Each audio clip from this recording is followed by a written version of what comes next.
So currently right now in America, 1 out of 3 people are going to end up with heart disease in their lifetime. 1 out of 3. Over 3,000 people will die of heart disease today. While you're watching this video, in this day, probably another one dies about every 10 to 20 seconds then, that's what I mean, or maybe 30 seconds. So by the time this video is done, 2 people have passed away from heart disease in this country. So it's a massive problem. What breaks my heart is that it's completely preventable. We don't have to be going down that road. It's choices that are putting us there.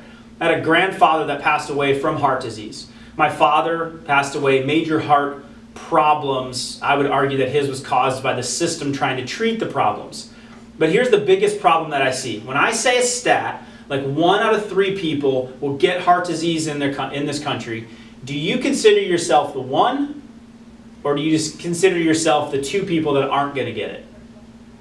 I bet most of you, optimistic, glasses half full, instead of half empty, are going to say, no, that's not going to be me because I'm taking some steps and I'm better than this guy right here. Do you know the direction that I like to look at it? I like to look at it as if I was going to be the one. Not that I want to wish that upon myself, but I want to take massive action on my health right now because I'm predisposed to ending up in the same position as my grandfather, as my father. Do you have heart disease in your family? Are there heart conditions, strokes, blood pressure problems? If that's running in your family, that doesn't mean that's where you have to end up. It just means you might have a tendency to go that direction.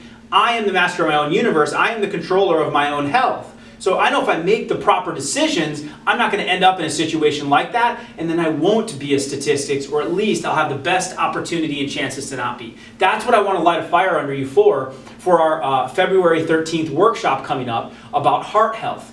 So taking care of your heart is a huge problem. Obviously, arguably the #1 disease killer in the world, definitely in the United States, and we're being affected, and without massive action, you go down the same road. So February 13th is a time to take action to help you to uncover the protocols for blood pressure issues and how the new normals have been very skewed and probably shouldn't even be on the medications in the first place, cholesterol medications, and making sense of your numbers. I'll literally show you how to calculate it. So I want you to bring your blood work with you to the event. Bring your cholesterol numbers, bring your blood pressure numbers, bring that blood work with you to the event. I'm going to help you make sense of it and have a doctor on your team. Listen, it's not my job necessarily to do that, but if I don't walk you through these protocols on how to understand, do you actually have a problem, and how to get to the cause of the issues, you're just going to end up a statistic. Not on my watch, right? So if you're not signed up, February 13th, get a registration at the front or in one of the adjusting bays and bring a friend or someone else that deals with the same issues, and we're going to attack this thing right at the heart.